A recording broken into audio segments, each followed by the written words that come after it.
Hello everyone, welcome back to our channel. In today's video, I'll show you how you can fix CapCut compressing issues. So let's get started. For that, first of all, you need to go ahead and simply open up your CapCut application in your mobile device. And just like that, you need to go ahead and simply tap on this drop down. Right here, make sure the resolutions and frame rate are set to highest possible, like 1080p or 4K at 60 fps. Lower settings can cause unnecessary compression.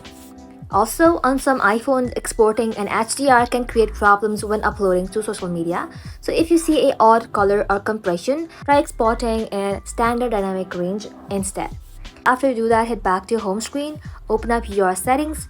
Inside your scroll below, tap on General, tap on iPhone storage, and then in here, you need to go ahead and simply search for CapCut and then tap onto it.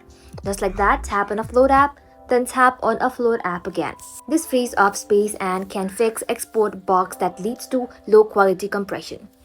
Once you have done that, head back to your home screen, open up your app store, and then in the search bar, go ahead and simply search for CapCut. Once you search for it, tap onto it. If you see update instead of open, tap on update and make sure CapCut is updated. Also, if your phone storage is nearly full, CapCut may auto-compress and fail to save videos properly. So free up some space before exporting. And instead of exporting directly to TikTok, Instagram, or YouTube, you can simply save the video to your camera roll first and then upload it manually. This avoids double compression from CapCut and the app. And that's it. With these fixes, you will then be able to fix CapCut compression issues. But if you don't, you need to go ahead and simply uninstall CapCut and then reinstall it again. That's it.